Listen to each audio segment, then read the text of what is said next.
chanterons le temps des cerises, les guerres rossignol, les merles moqueurs seront tous en fête. Les belles auront la folie en tête et les amoureux du soleil au cœur quand nous chanterons le temps des cerises sifflera bien mieux le merle moqueur.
Radio Soupant, la station des Rapins, 100 fois, 100 voix, 100 courbettes. L'émission à Racaille, mardi 18 août 2020. Émission dont une partie, la partie principale d'ailleurs, sera consacrée à un artiste qui, pour le coup, sera Michel Kikoïn, un artiste biélorusse, un pote à toute une bande d'artistes biélorusses qui se sont retrouvés à squatter la ruche, avant la guerre de 14, évidemment, à la fin du 19e siècle. Voilà, ça c'est le menu principal. Avant, évidemment, vous allez avoir droit au presse-papier de ma camarade et de moi-même. Voilà. Vous avez écouté les chers chanteurs de Noir Désir qui vous interprétaient dans une version bien personnelle le temps des cerises. Ouais, bonjour tout le monde. Vous pouvez nous joindre sur le mail à tracaille@orange.fr ou sur le répondeur de Radio Soupante au 01 41 95 20 96.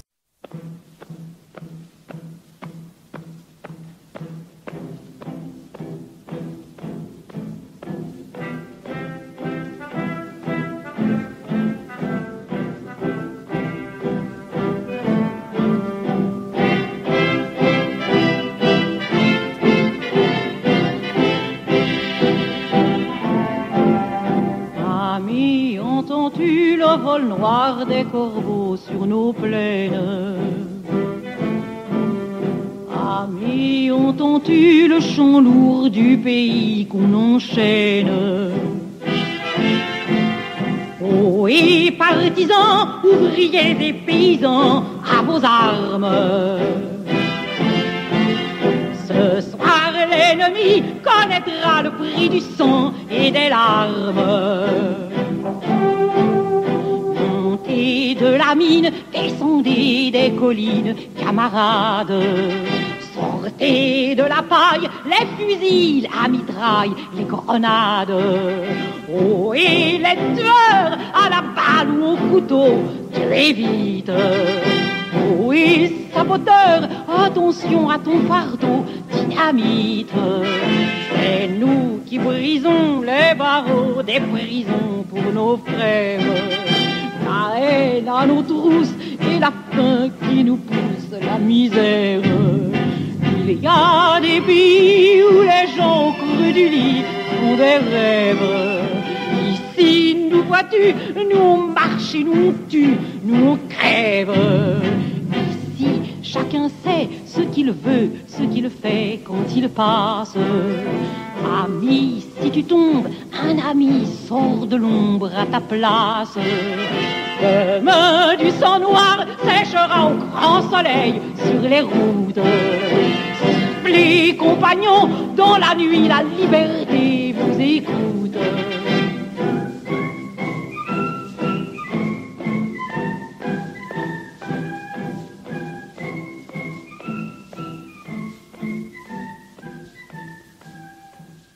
Le chant des partisans, interprété par Germaine Sablon, une chanson écrite par Maurice Druon et Joseph Kessel.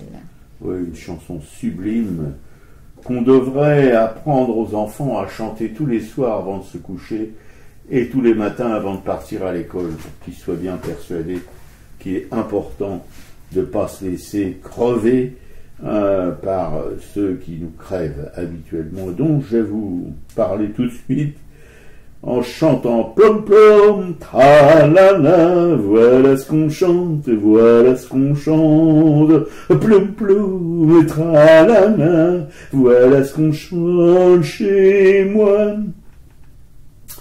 Vacheté de chansonnette d'après-guerre, comme on dit, une hauteur d'esprit comme de vue imprenable. Un peu comme va le monde d'aujourd'hui, semblable à celui d'hier, aussi con, aussi aveugle, et qui permet à des immondices de le gouverner. Des troupes, Poutine, Xi Jinping, Bolsonaro, Erdogan, Netanyahou, Orban et l'Alexandre Loukachenko, pour les plus immondes, mais j'en passe. Faut bien, je n'ai pas que ça à faire. Quand les pauvres cons que nous sommes déciderons-nous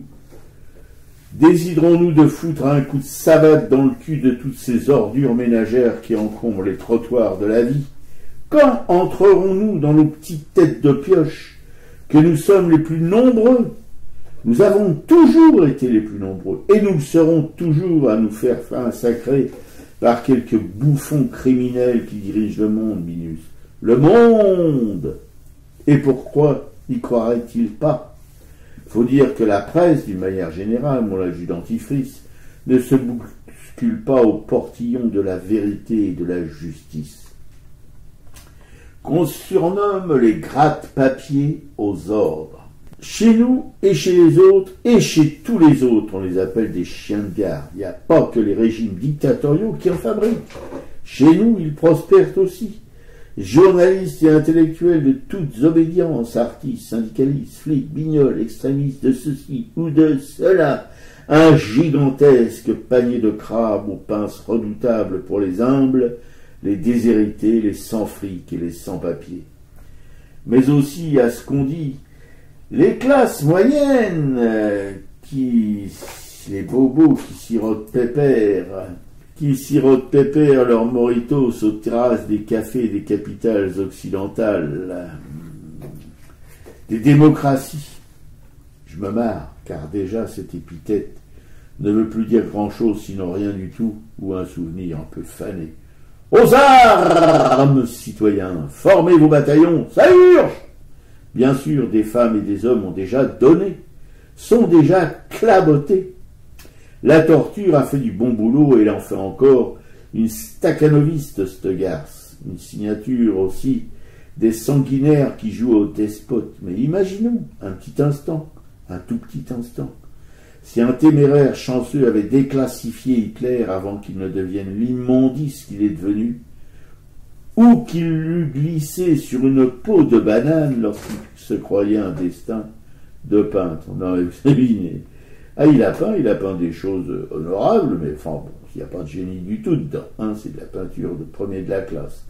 Et badaboum, sa pauvre petite tête de fêlé fracassée pour de bon, sur le paveton. Quand les humains ne peuvent pas compter sur eux-mêmes pour régler leurs comptes au Hitler d'aujourd'hui qui commence à pulluler. Hiroshima n'a pas suffi. Nagasaki n'a pas suffi. 25 millions de morts en Europe, les camps d'extermination nazis. Là aussi, je passe mon tour, j'étouffe. On sent bien que tout ce petit monde de la dictature se met sur ses jambes cagneuses, se remet sur ses jambes cagneuses, et que la peste va de nouveau se faire du gras sur notre bêtise et notre lâcheté. Qu'on se demande, lorsqu'on apprend les prémices de la Seconde Guerre mondiale, comment on a laissé faire. Aujourd'hui aussi, on se demande comment on peut laisser faire. Et demain, si on laisse faire, pourra-t-on encore se poser la question? Plum plum, tralala, où est-ce qu'on chante, où est-ce qu'on chante? Plum plum, tralala, où est-ce qu'on chante chez moi? Ouais, et on ira. Voilà, ouais, un texte qui a du punch. Et là, on voit, c'est la Biélorussie qui fait quand même l'actualité en ce moment, après ces élections truquées et ces répressions sanguinaires, on peut le dire, hein, aux sur les manifestants. Aux dernières nouvelles, d'ailleurs, Loukachenko a demandé l'aide de la Russie. Oui, c'est ça. Non, mais on croit rêver. Non, mais voilà, et certainement que Poutine va faire intervenir ses chars, comme il les a fait intervenir à Budapest, comme il les a fait intervenir à Prague, etc., etc. Voilà, l'affaire sera réglée avec quelques dizaines, centaines, milliers de morts en plus, et puis tout sera revenu dans l'ordre. Bah déjà là, quand on voit que ces opposants, cet opposant youtubeur était emprisonné, que sa femme s'est réfugiée, qui s'est présentée aux élections, s'est réfugiée en Lituanie, et que les manifestants arrêtés, blessés, ont été dispersés dans les commissariats, on a fait marcher les gens sur les corps des blessés, enfin on a l'impression de voir un Chili de Pinochet, de voir de voir un Paris du préfet allemand aussi, hein, parce qu'ils font pas mieux, hein, les spadassins du préfet allemand, hein, ouais, tout à entre fait. nous. Ouais. Bon, alors moi, pour contrebalancer un peu ton billet qui est noir, mais qui est quand même que le reflet de la réalité de notre monde, j'ai chopé sur le site de Bastamag quand même quelques infos plus réjouissantes de luttes qui ont quand même abouti. Donc ça fait quand même aussi un peu de bien. Donc c'était une info du 21 juillet, donc voilà, c'était sur l'autoroute, le projet d'autoroute A45. Alors c'était un projet d'autoroute qui devait doubler entre Lyon et Saint-Étienne, qui devait doubler une autoroute existante. Donc avec l'expiration le 16 juillet de sa déclaration d'utilité publique, le projet de cette autoroute entre Lyon et Saint-Étienne est définitivement enterré. Donc c'est une lutte qui a été quand même remportée à la suite de plusieurs décennies de mobilisation. On peut quand même remarquer que toutes les luttes qui arrivent à fonctionner mettent quand même plusieurs dizaines d'années. Donc les mobilisations ont permis d'achever ce vieux projet. Donc ça c'est le collectif d'opposants qui se réjouit. Et c'était une autoroute qui avait été pensée il y a 30 ans et qui avait été relancée en 2016 par Laurent Wauquiez, qui était président du conseil régional d'Auvergne-Rhône-Alpes. Donc on devait donc doubler cette A47 et finalement ça ne va pas se faire, et ça c'est quand même plutôt une bonne nouvelle. L'A45 symbolisait à elle seule gabegie d'argent public, destruction d'espaces naturels protégés, artificialisation des terres cultivées et nourricières, donc cette autoroute ne verra jamais le jour. On peut préciser que cette concession devait revenir à Vinci, hein, c'est celui qu'on avait retrouvé, ce fameux Vinci qu'on voit partout, notamment à Notre-Dame-des-Landes. C'est l'ami de tous nos politiques. Voilà, donc on est quand même, ça fait quand même plaisir de voir qu'au moins il y a quelques terres qui vont être sauvées, ça c'est toujours important. De même qu'une autre lutte qui a fonctionné, c'était le Center Park de Roibon, qui est en Isère. Il y avait un projet de Center Park. Alors ces Center Park, ce sont des parcs de loisirs où on construit des petits cottages. Donc là, on devait construire 1021 cottages avec donc des piscines. Enfin voilà, c'est une espèce de grande bulle où les gens viennent s'amuser, faire du toboggan aquatique. Enfin, il y a des commerces, des restaurants, et cette bulle est en permanence à 29 degrés toute l'année. Donc imaginons ce que ça fait, ce que ça coûte comme énergie. plus en plus le fait de construire tous ces cottages sur des terres aussi, sur des terres qu'on peut maintenant préserver. Donc c'est aussi quand même une bonne nouvelle que ce projet de Center Park soit abandonné. Comme ça, pour les petits vieux friqués, quoi. Voilà, ça c'était les petits vieux et les jeunes couples, hein, parce que ça plaît beaucoup aux enfants, les Center Park, parce qu'on s'amuse dans les piscines, donc c'est quand même quelque chose qui fonctionne. Des enfants ou des robots? Ça fonctionne dans toutes les classes d'âge de la population, et c'était le groupe Pierre et Vacances qui était sur le coup, et ça faisait quand même plus de 10 ans. J'étais étonnée, parce que je pensais pas que ça faisait aussi longtemps que ce projet avait été mis en place. Et alors, une autre lutte qui a fonctionné, c'est un peu plus loin que chez nous, il faut traverser l'Atlantique, c'est aux États-Unis, c'est le coup d'arrêt au projet d'oléoduc qui menaçait les Sioux. Un tribunal vient d'ordonner donc la fermeture temporaire de ce gigantesque oléoduc du Dakota du Nord, un projet qui avait été gelé sous Obama, mais bien sûr que notre cher Donald Trump avait relancé. Non, ne dis jamais ça, notre cher Donald Trump, même en plaisantant. C'est quelque chose de terrifiant. D'accord. Donc les communautés amérindiennes sont à l'origine de cette victoire juridique qui est fondée bien sûr sur le respect de l'environnement. Donc l'administration Trump en prend un grand coup, mais c'est la victoire qu'il faut saluer, et voilà, ça fait quand même du bien, quoi. Ouais. Non, c'est vrai que ce sont des très bonnes nouvelles, mais enfin tu notes quand même que pour ce projet de l'oléoduc, comme sous Obama, il est arrêté temporairement. Voilà, bon, on verra ce que ça donne, mais c'est déjà, au moins, c'est quand même. Oui, non, mais ça avance, c'est-à-dire qu'on aurait pu aussi aller faire le forcing, enfin, voilà. C'était un peu pour qu'il y ait des choses un peu plus sympathiques qui émergent de ce presse-papier, parce que j'ai aussi lu des nouvelles forcément accablantes, comme l'extension des entrepôts Amazon où il n'y aura pas de moratoire malgré ce qui avait été dit. Donc c'est encore je ne sais pas combien de milliers de surfaces d'hangars qui vont être construites. Si rien ne bouge, on ne sait jamais, ça peut aussi bouger, mais enfin, pour l'instant ce moratoire n'existe plus. C'est le PDG du groupe Casino qui a s'octroyé une prime de 650 000 euros, alors que le groupe a fait des restrictions sur son personnel, que les employés qui ont bossé dans leur casinos, ces groupes Monoprix, c'est Naturalia, hein, tous ces gens qui ont travaillé pendant la pandémie et qui attendent toujours la couleur des billets de la prime. Donc voilà. Oui, non, mais ça, je veux dire, on est vacciné vraiment depuis longtemps sur toutes ces annonces pourries, bidons, voilà. Ah non, c'est à vomir, enfin.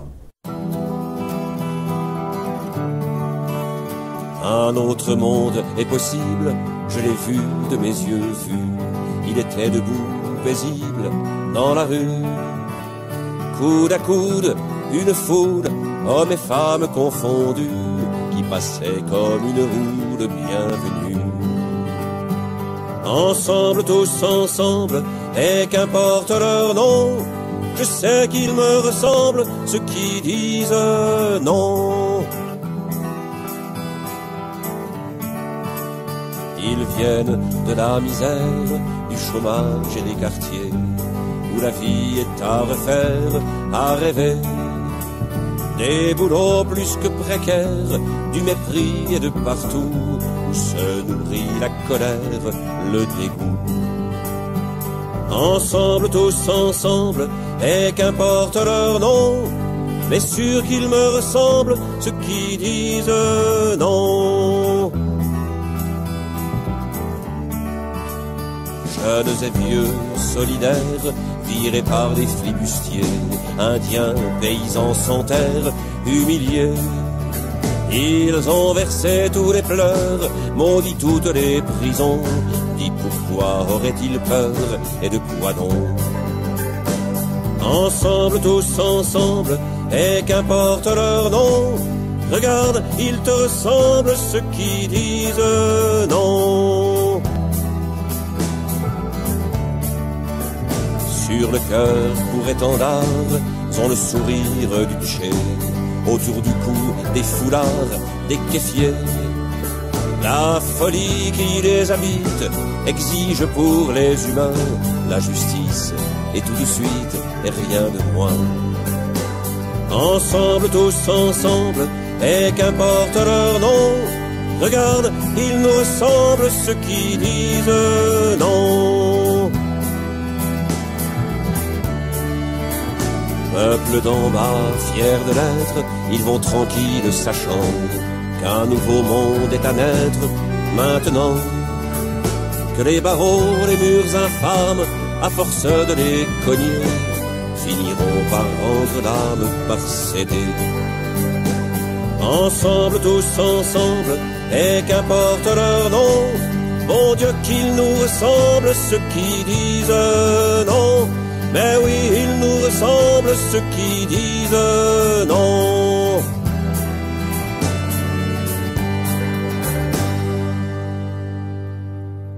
Ceux qui disent non, Michel Buller. Bravo Bubu, c'est le meilleur.